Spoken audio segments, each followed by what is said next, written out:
पाहत आहात live Maharashtra police times news channel. आपण पाहत आहात live Maharashtra police times news channel. Live Maharashtra times news चॅनलला लाईक करा, शेअर करा व सबस्क्राइब करा। अक्कलकोटहून गाणगापूरकडे जाणाऱ्या एसटी बसला टिपरची रुद्देवाडी बस स्थानकाजवळ जोरदार धडक। या धडकेत 4 प्रवाशांची जागीच मृत्यू। रुद्देवाडी बस स्थानकाजवळ सोमवारी मुरुम भरून येणाऱ्या टिपरने जोरदार धडक दिल्याने बसमधील 4 प्रवाशांची मृत्यू झाले असून इतर प्रवाशी गंभीर जखमी झाल्याची घटना घडली आहे। मुरुमाने भरलेल्या टिपरने जोरदार धडक दिली। धडकेनंतर टिपर पुढे जाऊन उलटला आणि त्याला आग लागली। अपघातात बसचे मोठे नुकसान झाले असून अनेक प्रवाशी जखमी झाले आहेत, काही किरकोळ तर काही गंभीर। दुर्दैवाने प्रवाशांचा मृत्यू झाल्याचीही माहिती आहे।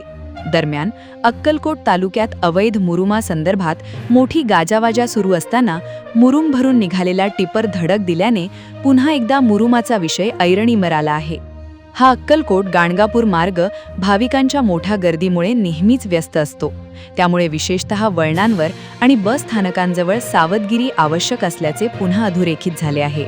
अपघातानंतर स्थानिक ग्रामस्थांनी तात्काळ मदतकार्य सुरू केले आणि पोलिसांना माहिती दिली।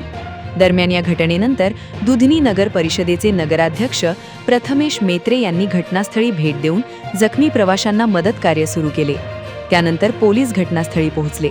या मार्गावर वारंवार होणाऱ्या अपघातांमुळे प्रशासनाने तातडीने उपाययोजना कराव्यात अशी मागणी होत आहे।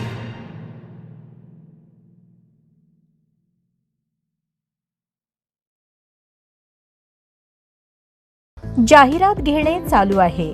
शाळा, कॉलेज, महाविद्यालय, इन्स्टिट्यूट, विविध ट्रेनिंग सेंटर्स, व्यवसाय, लग्न सोहळा, वाढदिवस सोहळा, विविध कार्यक्रम, शहरी व ग्रामीण भागातील जयंती, पुण्यतिथी सोहळा, शुभेच्छापर जाहिरात, विविध निवडी, विविध सोहळे व शैक्षणिक, राजकीय, सामाजिक क्षेत्रातील जाहिराती स्वीकारणे चालू आहे। संपर्क live all India police times news, live Maharashtra police times, mobile क्रमांक 9850 36 32 02।